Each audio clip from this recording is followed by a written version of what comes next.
अब यहाँ ठुल्ठुला घटनाहरू अझै घट्छन् कि भन्ने आशंका गर्ने ठाउँहरू छन्। जस्तो उदाहरणको लागि अहिले के भनिरहेछ भने यहाँका संविधानविदहरूले पनि त्यो कुरो सल्लाह दिए भनिएको छ।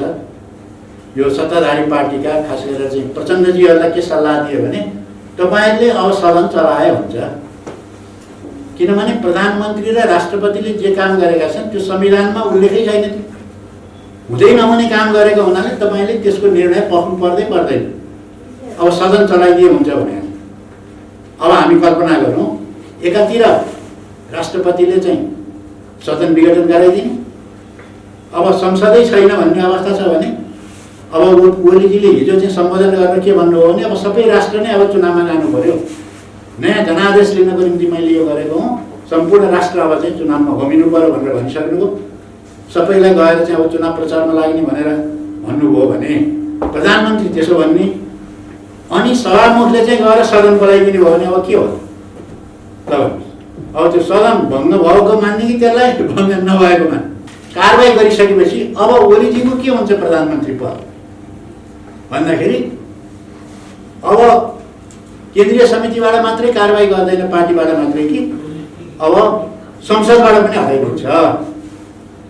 अनि ओलीजीको भविष्य के हुने भयो त? पार्टीमा पनि छैन, संसदमा पनि छैन, अब कहाँ गयो? राजनीतिक भविष्य त भयो। अनि उहाँले अर्को स्टेप चाल्ने चाहिँ खतरा त्यहाँ पहिला भएको छ। दुईवटा कुरा अनुमान गरेर, एउटा कुरा के भनेका छन् भने अब फेरि अर्को चाहिँ अध्यादेश जारी हुन्छ,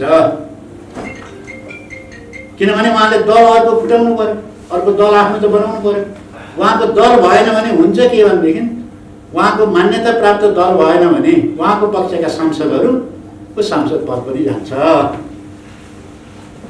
या त उसले त्यही डबल नेकपाको चाहिँ नि उसलाई आदेशलाई मानेर बस्नु पर्यो, प्रचण्ड र माधवजीहरूको चाहिँ समूहले गरेको आदेशलाई मानेर बस्नु पर्यो, होइन भने उहाँहरूको सांसद पनि जानेवाला छ।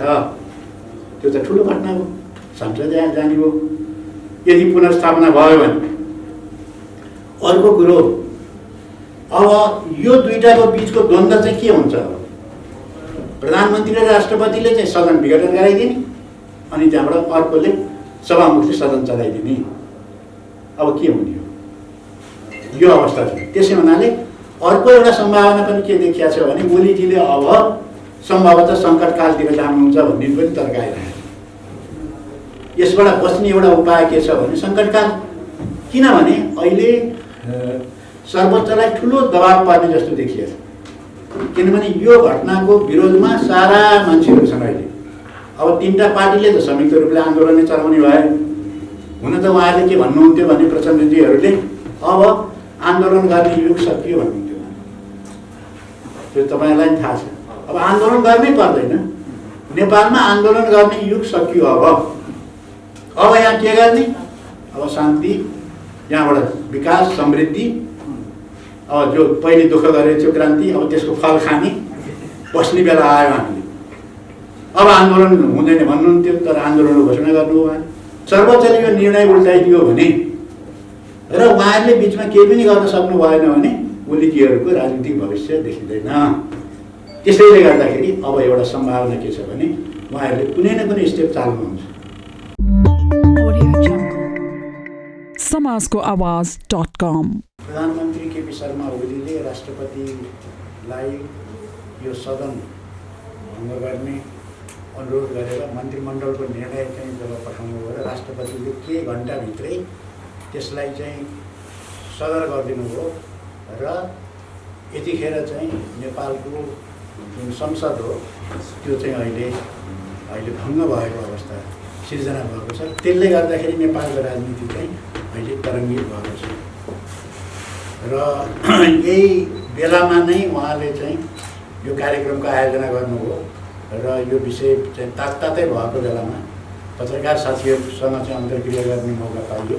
यसको निम्ति आयोजक साथीलाई म धन्यवाद पनि दिन चाहन्छु। अब म सिधै विषयवस्तुतिर प्रवेश गर्न चाहन्छु। अब यो जुन घटनाक्रम भयो यसले गर्दा नेपालको राजनीति तरङ्गित भएको छ र हुन त नेपालको इतिहासमा यसरी समय अवधि पुरा नहुँदैखेरि बिचैमा चाहिँ सदन भङ्ग भएको संसद भङ्ग भएको चाहिँ उदाहरण यो पहिलो मात्रै होइन, गिरिजाप्रसाद कोइरालाले नि गर्नुभएको थियो, मनमोहन अधिकारीले नि गर्नुभयो, त्यसपछि शेरबहादुर देउवाजीले नि गर्नुभएको थियो। तर त्योभन्दा यो अलिक भिन्न प्रकृतिको छ। यो अहिले यसको असर त्यति मात्रै हुनेवाला छैन, यसको असर धेरै हुनेवाला छ। म तपाईँलाई एक दुईवटा उदाहरण दिउँ। जस्तो सत्तारूढ नेपाल कम्युनिस्ट पार्टी डबल नेकपा अहिले विभाजित हुँदैछ। सायद त्यसको घोषणा आजै हुँदैछ, किनभने आज दुईटा समानान्तर चाहिँ केन्द्रीय कमिटीको बैठक आयोजना गरिएको छ। एउटा बैठक चाहिँ 9 बजे केपी शर्मा ओलीले प्रधानमन्त्री निवासमा आयोजना गर्नुभएको छ बालुवाटारमा, अर्को चाहिँ पार्टी प्यालेसमा प्रचण्डजीले आयोजना गर्नुभएको छ। एउटै पार्टीको दुईटा केन्द्रीय समितिको बैठक चाहिँ दुईतिर भइरहेको हुनाले अब यो चाहिँ फुट हुन्छ भन्ने कुरा करिब करिब निश्चितै भइसक्यो। यसको फुटको घोषणा अब हामीले केही समयपछि सायद थाहा पाउँछौँ। अब हुन त यो पार्टी चाहिँ नि 2/3 बहुमत ल्याएको हुनाले ठुलो तामझामका साथ सत्तामा आयो र यो व्यवस्थालाई मान्नेहरूले के भनेर प्रचार गरे भने नेपालमा अस्थिरता अवश्य दियो। अब अस्थिरता भन्ने चिज नेपालमा रहँदैन, किनभने 5 वर्षसम्म सदन विघटन गर्न नपाउने संविधानमै उल्लेख छ हैन। तीनटा केससम्म चाहिँ यसलाई विघटन गर्न पाइँदैन। चौथो अवस्थामा जब कसैले सरकार बनाउने सम्भावना नै नरहेपछि मात्रै विघटन गर्ने भनेर भनिएको छ, त्यो अवस्था त प्राय आउँदैन। त्यस हुनाले अब स्थिरता कायम भयो। अब 5 वर्ष लगातार यो शासन चल्ने भयो भने ओलीजीहरूले चुनाव जित्दाखेरि चाहिँ उहाँहरूले चाहिँ समृद्ध नेपाल र सुखी नेपाली र एउटा स्वाधीन राष्ट्र भन्ने चाहिँ नारा दिएर उहाँले चुनाव जित्नुभयो र त्यसपछि चाहिँ अहिले आएर चाहिँ यो चाहिँ विघटन भएको छ। त्यसकारण यो एउटा ठुलो परिघटना हो। यो यसले गर्दाखेरि पार्टी विभाजित हुनेवाला छ। अब त्यति मात्रै होइन, अब यहाँ ठुल्ठुला घटनाहरू अझै घट्छन् कि भन्ने आशंका गर्ने ठाउँहरू छन्। जस्तो उदाहरणको लागि अहिले के भनिरहेछ भने यहाँका संविधानविदहरूले पनि त्यो कुरो सल्लाह दिए भनिएको छ। यो सत्ताधारी पार्टीका खास गरेर चाहिँ प्रचण्डजीहरूलाई के सल्लाह दियो भने तपाईँले अब सदन चलाए हुन्छ, किनभने प्रधानमन्त्री र राष्ट्रपतिले जे काम गरेका छन् त्यो संविधानमा उल्लेखै छैन। त्यो हुँदै नहुने काम गरेको हुनाले तपाईँले त्यसको निर्णय पर्नु पर्दैन। अब सदन चलाइदिए हुन्छ भने अब हामी कल्पना गरौँ, एकातिर राष्ट्रपतिले चाहिँ सदन विघटन गराइदिने, अब संसदै छैन भन्ने अवस्था छ भने अब ओलीजीले हिजो चाहिँ सम्बोधन गरेर के भन्नुभयो भने अब सबै राष्ट्र नै अब चुनावमा जानु पर्यो, नयाँ जनादेश लिनको निम्ति मैले यो गरेको हुँ, सम्पूर्ण राष्ट्र अब चाहिँ चुनावमा होमिनु पर्यो भनेर भनिसक्नुभयो। सबैलाई गएर चाहिँ अब चुनाव प्रचारमा लाग्ने भनेर भन्नुभयो भने प्रधानमन्त्री त्यसो भन्ने, अनि सभामुखले चाहिँ गएर सदन बोलाइदिने भयो भने अब के हो त? अब त्यो सदन भङ्ग भएको मान्ने कि त्यसलाई भङ्ग नभएको मान्ने, एउटा ठुलो समस्या उत्पन्न भएको छ। अर्को म तपाईँहरूलाई उदाहरण दिन्छु। ओलीजीलाई कारबाही गर्ने भनेर उहाँको स्थायी समितिले निर्णय गर्यो। कारबाही के गर्ने भन्ने कुरा केन्द्रीय समितिले तोक्छ भनेको हुनाले त्यो चाहिँ अहिले बस्ने चाहिँ 1 बजे बस्ने केन्द्रीय समितिको बैठकले अब ओलीजीलाई कारबाही गर्छ।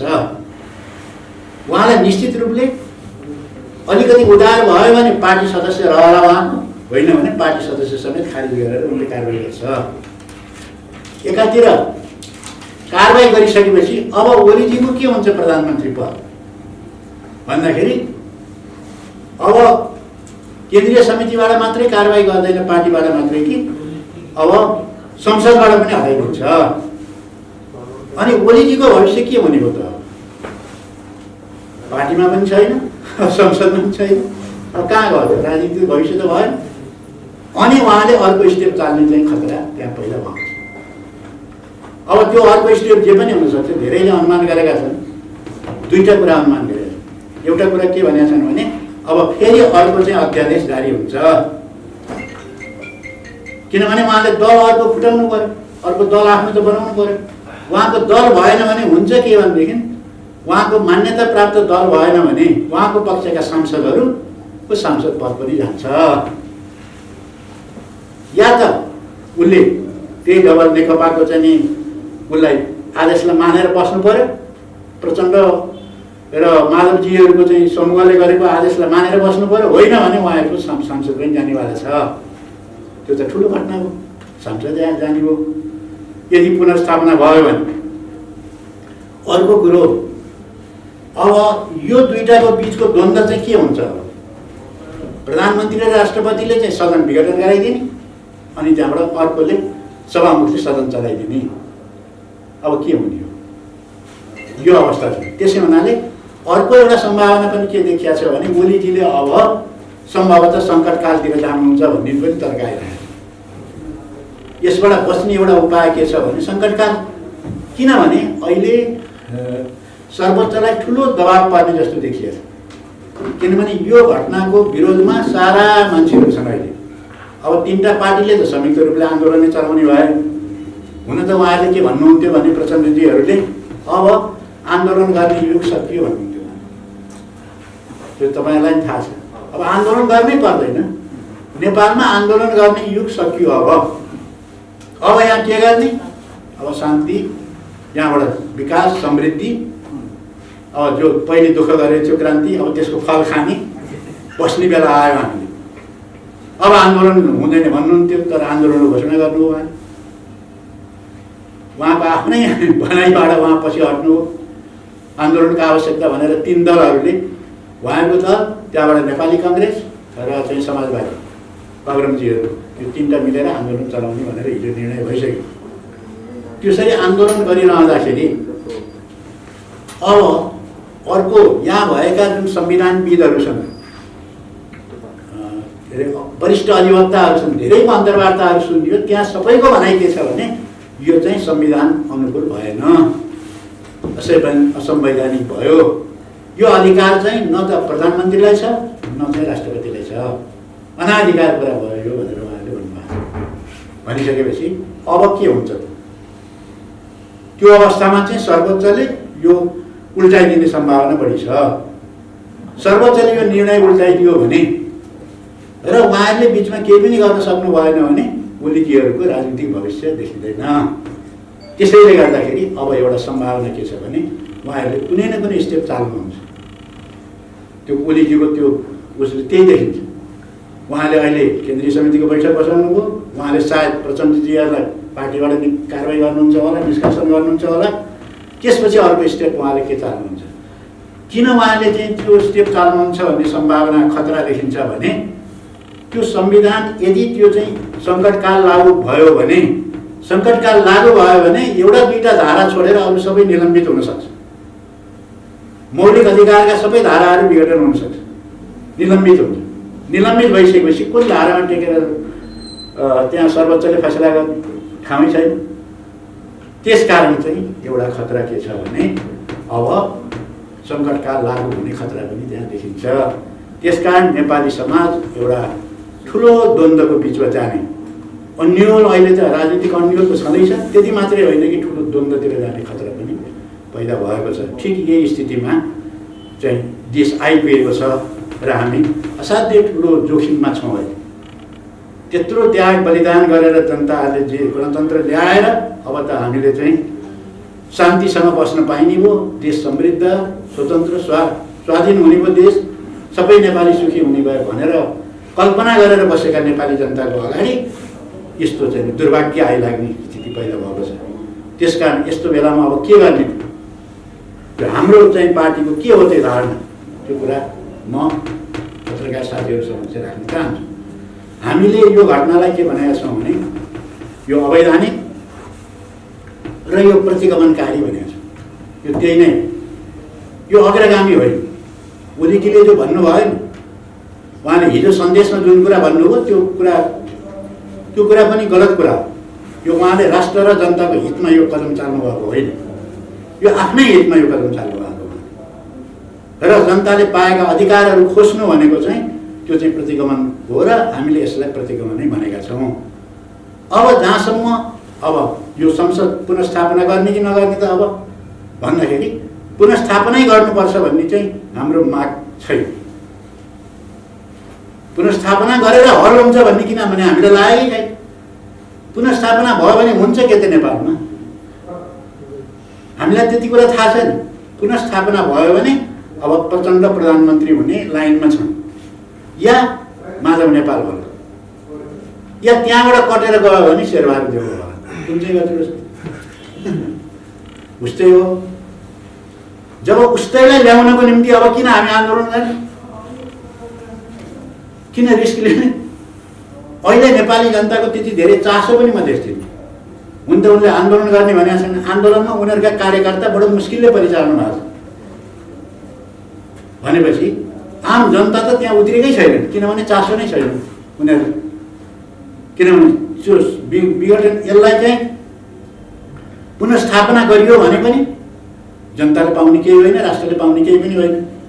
तिनै मान्छेहरू छन् आउने, त्यही लाइनमा छन्। त्यसकारण हाम्रो पनि के हो भने जनताको स्वार्थसँग जोडिएको हाम्रो भएको हुनाले हामी के भन्छौँ भने यो हामीलाई त्यति चासोको विषय होइन।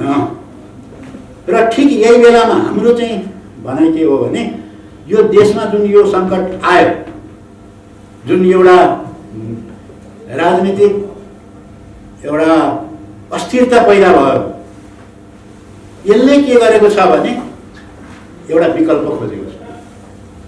के यो सबै ओलीले मात्रै गर्दा भएको हो त? एकजना ओलीको कारणले गर्दाखेरि यो सबै भएको हो त? उनीहरू त्यसो भन्छन्, त्यो मात्रै होइन, यो व्यवस्थाकै कमजोरी हो। त्यसकारण हामी के भन्छौँ भने यो ओली मात्रै असफल भएका होइन, यो लोकतान्त्रिक गणतन्त्रै असफल भयो। यदि लोकतान्त्रिक गणतन्त्र असल हुन्थ्यो भने एउटा व्यक्तिले त्यस्तो जे मलाई त्यही कसरी गर्न सक्थ्यो? यो आपद विपदमा चाहिँ देशलाई कसरी लैजान सक्थ्यो? त्यसकारण चाहिँ हामी के ठान्छौँ भने यो ओलीलाई मात्रै, एउटा व्यक्तिलाई मात्रै दोष दिएर पुग्दैन। उनी दोषी त हुन्, यसको प्रक्रियाको नेतृत्व गर्नेको हिसाबले उनले त्यो जिम्मेवारी लिनुपर्छ, त्यो एउटा कुरा हो। तर यसको अर्थ चाहिँ भने ओली मात्रै होइन, ओलीले मात्रै गरेर यो भएको होइन। यसका संविधानहरूले, यसको परिपाटीहरूले, यसको राज्य व्यवस्थाको कारणले गर्दाखेरि यो सबै भएको हुनाले हामीले त्यसको विकल्प खोज्नुपर्छ। त्यसको विकल्प के हुन सक्छ?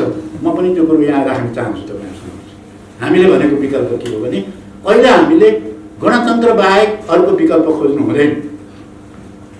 किनभने गणतन्त्र बाहेकको अर्को विकल्प खोज्दाखेरि सडकमा आन्दोलन लागिरहेछ, राजतन्त्र जिन्दाबाद, गणतन्त्र मुर्दाबाद। त्यो कहीँ न कहीँ त्यहाँ राजतन्त्रलाई समर्थन गर्ने जस्तो हुन जान्छ, त्यो उसलाई सपोर्ट हुन जान्छ। त्यसकारण हामीले चाहिँ भनेको के हो भने यो गणतन्त्र नै हो यसको विकल्प, तर यो गणतन्त्र होइन, लोकतान्त्रिक गणतन्त्र होइन, जनगणतन्त्र। हामीले भनेको यही हो। हामीले जनयुद्धको बेलामा उठाएको कुरा पनि त्यही हो, हामीले पहिलो संविधान सभामा उठाएको कुरा पनि त्यही हो। हामीले भनेको जनगणतन्त्र नमानेर नै उनीहरूले पहिलो संविधान सभा विघटन गरेका हुन् र दोस्रो संविधान सभा पनि फास्ट ट्र्याकबाट गर्ने भनेर 4-5 जना नेताहरूले ड्राफ्ट गरेर यो संविधान ल्याइएको हो। अरूले सबै ताली पिटेका हुन्, हामीलाई थाहा छ। यसको कारण के हो भने उनीहरूले जनगणतन्त्र दिन मानेनन्। हामीले त्यही बेला भनेको, तर अब त्यो बेला आयो। यो लोकतान्त्रिक गणतन्त्र अब असफल भयो, यति छोटै अवधिमा असफल भयो। त्यसकारण चाहिँ योभन्दा असफल भयो भनेर योभन्दा पनि प्रतिगामी राजतन्त्र ल्याउने होइन, त्यो गलत हो, झन् उल्टो बाटो हो, त्यो झन् पछाडिको व्यवस्था हो त्यो। त्यसकारण योभन्दा अगाडिको व्यवस्था भनेको के हो भने जनगणतन्त्र हो। सङ्घीय जनगणतन्त्र चाहिँ अब आवश्यकता छ। हामी के भन्छौँ अब जनतालाई अपिल हामीले के गर्छौँ भने तपाईँहरूको सञ्चार माध्यमबाट म यही अपिल गर्न चाहन्छु, अब आम जनताहरू फेरि तिनै सत्ताधारीलाई ल्याउनको निम्ति अब धेरै कसरत नगर्नु। यो पुनर्स्थापना होस् नहोस्, पुनर्स्थापना हुँदाखेरि आउने पनि उनीका दाजुभाइ हो, उनी जस्तै हुन्, त्यही पार्टी, त्यही संविधानलाई मान्ने, त्यही काम गर्ने। त्यसकारण चाहिँ यसको विकल्प खोजौँ, विकल्प खोज्दा अग्रगामी विकल्प खोजौँ, योभन्दा प्रगतिशील विकल्प, क्रान्तिकारी विकल्प खोजौँ। त्यो भनेको के हो भने जनगणतन्त्र। त्यसकारण चाहिँ म आम तपाईँहरूको सञ्चार माध्यमबाट आम जनसमुदायसँग के अपिल गर्न चाहन्छु भने हामी सडक मात्र उत्रियौँ, ठिक छ, सडकमा उत्रिनु त पर्छ, तर आफ्नै मागलाई लिएर उत्रियौँ। कसैलाई प्रधानमन्त्री बनाइदिनको निम्ति सडकमा उत्रिने होइन। यो जनता आफै यो देशको मालिक हुनको निम्ति चाहिँ सडकमा उत्रिनुपर्छ। त्यो भनेको के हो भने सङ्घीय जनगणतन्त्र स्थापित गर्नको निम्ति हामीहरू अगाडि बढौँ र अहिलेको चाहिँ विकल्प भनेको सङ्घीय जनगणतन्त्र नै हो भन्ने हामीलाई लागेको छ। र आगामी दिनहरू अब धेरै उछलपुछलका समय हुन सक्ने सम्भावना छ। मैले अघि नै भनिहालेँ, त्यो उछलपुछलको बेलामा हामी जहिले पनि राष्ट्र र जनताको पक्षमा उभिनेछौँ र हामी सङ्घीय जनगणतन्त्रको लागि हामी अगाडि बढ्नेछौँ। म अहिले यति नै राखौँ। यो 23 दलको कुरा पनि उठाउनु हो। यो हाम्रो 23 राजनीतिक सङ्गठनको जुन चाहिँ कार्यगत एकता छ, यो चाहिँ के हो भने यो धेरै चाहिँ क्रान्तिका योजनाहरू लागू गर्नको निम्ति चाहिँ तयार नभइसकेको चाहिँ 23 दलको चाहिँ स्थिति हो अहिले। र 23 दलको चाहिँ एउटा सीमाहरू छ। जस्तो 23 दलको वक्तव्य चाहिँ जारी गरेको थियौँ, मेरै नामबाट मैले जारी गरेको थिएँ। त्यसमा हामीले के भनेका थियौँ भने यो अहिले जुन चाहिँ सरकारले सिफारिस गर्यो र राष्ट्रपतिले जुन चाहिँ स्वीकृति दिएर जुन चाहिँ संसद विघटन गर्ने निर्णय भयो, यो चाहिँ असंवैधानिक र यो पश्चगामी किसिमको छ भनेर हामीले भनेका थियौँ। त्यो 23 दलले भन्न सक्ने कुरा त्यति मात्रै हो।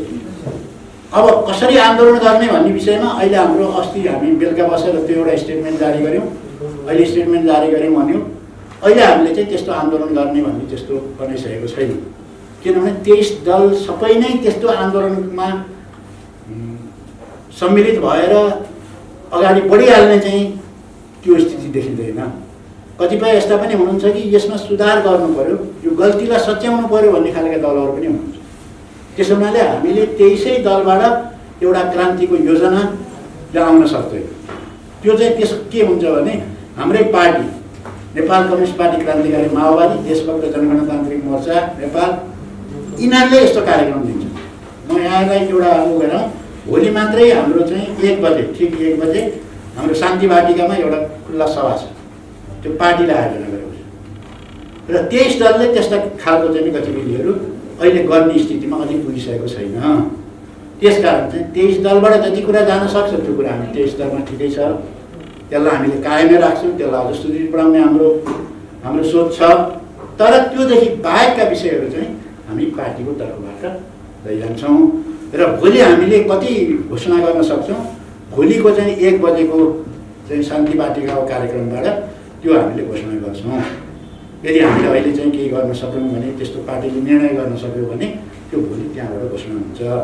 अब जहाँसम्म अब जनताहरूले धेरै पटक लडे, अब गणतन्त्र ल्याएपछि त हुन्थ्यो भने त्यसमाथि पनि त्यो पनि भएन। फेरि अहिले जनगणतन्त्रको कुरा उठेको छ, जनता कति बेकुब बन्ने, कति दुःख पाउने भन्ने कुरा हो। यो चाहिँ तपाईँको चिन्ता एकदम सही नै हो। अहिले यो सर्वत्र यो कुरा मान्छेले सोचिरहेको छ, कतिपल्ट हामीले दुःख पाउँथ्यौँ। नेपालमा पञ्चायती व्यवस्था थियो, पञ्चायती व्यवस्थाका विरुद्ध जनता लडे, बहुदल आएपछि त अब सबै भयो। अब हाम्रो समस्या हल हुने मान्थे, बहुदल आएपछि झन् थपिँदै गयो, झन् अनेक प्रकारका विकृति त्यहाँ थपिँदै गए। त्यो बहुदलले मात्रै पुगेन। अब नेपालमा जुन चाहिँ संवैधानिक राजतन्त्र छ, त्यो राजतन्त्रले गर्दाखेरि चाहिँ यो भयो। अब गणतन्त्र ल्याएपछि त सबै कुरा हुन्छ भनिएको थियो, गणतन्त्र नै आयो। गणतन्त्र आएपछि पनि यो यस्तो खालको भयो झन् बिजोग होइन। जति जति अगाडि बढ्दै गयो त्यति चाहिँ झन् सङ्कट बढ्दै गएको जस्तो देखिएको छ। अब हामी जनगणतन्त्र भनिरहेका छौँ। त्यसकारण के हो त भने जनताको पनि के हुन्छ भने सीमा हुन्छ। किनभने सबै हामीले त यो जनगणतन्त्र पहिले भनेको हो नि, तपाईँले ठिकै भन्नुभयो। किनभने पहिलो संविधान सभा विघटनै किन भयो, केही कारणले हामीले भन्यौँ जनगणतन्त्रको लागि हामी लडेका हौँ। त्यो जनगणतन्त्र ल्याएर यो देशमा चाहिँ सारा राष्ट्रको र जनताको समस्या हल गर्नुपर्छ भनेर हामी संविधान सभामा आएको। अब तपाईँहरू चाहिँ जनगणतन्त्र नमान्नु, अब यो पुँजीवादी गणतन्त्र ल्याएर चाहिँ तपाईँले के गरेर हल गर्नुहुन्छ, यो हुने कुरा होइन भनेर हामीले त्यसको विरोध गरे हुनाले पहिलो संविधान सभा अझ बाबुराम भट्टराईकै नेतृत्वमा भएको सरकारले विघटन गरेर अनि दोस्रो संविधान सभाको उनीहरूले चुनाव गराए र फास्ट ट्र्याकबाट बनाउने भनेर उनीहरूले खासै जनमत पनि सङ्कलन नगरिकन यहाँबाट यो चुनाव घोषणा गरे। त्यसकारण जनताको के हो भने जनताले सबै कुरो पहिले किन बुझेनौ भन्न पनि अधिकार छैन हाम्रो। सबै कुरा जनताले बुझ्दैनन्। हामीले त भन्यौँ त नि, तर जनताले नबुझेपछि हाम्रो मात्रै नै केही लागेन। त्यसकारण हामीले के भने पटक पटक जनतालाई बुझाउनुपर्छ। जनताले बुझिसकेको अवस्थामा चाहिँ यस्ता क्रान्ति धेरैपल्ट गर्नु पर्दैन। एकपल्ट गरेपछि फेरि चाहिँ समस्या समाधान हुन्छ। तर जनताले राम्रोसँग नबुझ्दाखेरि के हुन्छ भने यस्तो क्रान्तिकारी आन्दोलनहरू पटक पटक गर्नुपर्ने आवश्यकता पर्छ र नेपालमा पनि त्यही भयो। यसमा हामीलाई दुःख लागेको छ। जनताले बारम्बार आन्दोलन गर्नुपर्ने, बारम्बार दुःख पाउनुपर्ने, बारम्बार चाहिँ त्याग बलिदान गर्नुपर्ने अवस्था आउँछ र अहिले नेपालमा ठिक त्यही दोहोरिएको छ। यो दुःखद अवस्था। तपाईँहरूको क्रान्तिकारी ध्रुवीकरणको कुरा जुन गर्नुभएको थियो त्यो कता पुग्यो, कस्तो छ अहिले त्यो पनि? अब क्रान्तिकारी ध्रुवीकरणको प्रक्रिया हाम्रो जारी छ। अब एउटा त ध्रुवीकरणको प्रक्रियामा एउटा 23 दलीय एउटा कार्यगत एकता पनि हो, तर त्यसको एउटा सीमा छ। योभन्दा अगाडि गएर हामीहरू चाहिँ फेरि अब यो क्रान्तिकारीहरू चाहिँ पार्टीहरू मिलेर अब दीर्घकालीन प्रकारको रणनीतिक संयुक्त मोर्चा बनाउने पहल पनि तर यसको निम्ति जुन तन्त्र आयो भने तन्त्रले विकास गर्ने होइन, व्यक्तिले विकास गर्ने हो। व्यक्ति सबै नै खराब परेको देखियो भने तपाईँहरूले पनि अब यो व्यवस्थामा भएका व्यक्तिलाई बढाएर नयाँ ल्याउनुहुन्छ कि अथवा यिनै व्यक्तिहरूलाई ल्याउनु भने त उही त हो नि, तन्त्रले के फरक पर्ला? यो त दुर्भाग्य भएको छ। तपाईँले एकदम राम्रो प्रश्न उठाउनुभयो। नेपालमा ठुलो दुर्भाग्य भएको छ। किनभने जुन बेला हामीले गणतन्त्र ल्याउने लडाइँ लडिरहेका थियौँ, केपी ओलीजी हामीलाई के भन्दै हुनुहुन्थ्यो भने ल उहाँ त हामीलाई खिल्ली उडाउँदै हुनुहुन्थ्यो। बैलगाडा चढेर अमेरिका जाने भनेर हिँडेका छन् हाम्रो साथीहरू, कहिले पुग्ने हुन् भन्नु भनेपछि उहाँले त्यो सम्भवै नहुने कुरालाई गरेर किन हामीसँग कुरा गर्दा नि उहाँले भन्नुभएको छ यो सम्भवै नभएको कुरा तपाईँले किन गर्नुहुन्छ भन्नुहुन्थ्यो र त्यो त सार्वजनिक रूपमै भन्नुभयो उहाँले। बैलगाडा चढेर अमेरिका हिँडेका छन् हाम्रो साथीहरू, कहिले पुग्ने हुन् हेर्दैछ भन्नुहुन्छ। आखिरमा भयो के त भन्दाखेरि त्यो भन्ने मान्छे नै अहिले चाहिँ गणतन्त्र लागू गर्ने ठाउँमा ऊ पो पुग्यो प्रधानमन्त्री। त हुँदै भएर हेर्नुहोस्, यस्तो हुँदैन प्रायः संसारमा। जसले क्रान्तिको नेतृत्व गर्छ, जसको लाइन त्यहाँ चाहिँ स्थापित भएको छ, तिनीहरूले पनि नेतृत्व गर्छ। जसले गणतन्त्रको विरोध गर्छ त्यही गणतन्त्र स्थापित गर्छ। जो सङ्घीयता विरोधी छ त्यही सङ्घीयता लागू गर्ने हेर्नुहोस्। उही नेपालीमा उखान्छ नि दुधको साक्षी बिरालो भने जस्तो। अब बिरालोलाई दुध रुनु दिए जस्तो भएको छ। अहिले त्यस्तो भएको छ र म के भन्छु भने पछि यो हुनु हुँदैन, हुन दिनु हुँदैन। त्यस्तो जसले जुन प्रस्ताव लिएर अगाडि बढाएको छ त्यसैको भिजन हुन्छ, त्यसले योजना बनाउँछ र त्यसले लागू गर्छ। त्यसलाई चाहिँ विस्थापित गराएर फेरि अर्को आएर जो त्यो चाहँदैन उनीहरूलाई ल्याएर चाहिँ सत्ता सुल्किने चाहिँ जुन तरिका हो यो नेपालमा गलत भएको छ। धेरैले अहिले मूल्याङ्कन गर्न थालेका छन्। वास्तवमा यो गलत भयो, यसलाई सच्याउनु जरुरी छ र भविष्यमा त्यस्तो हुँदैन। समाजको आवाज.com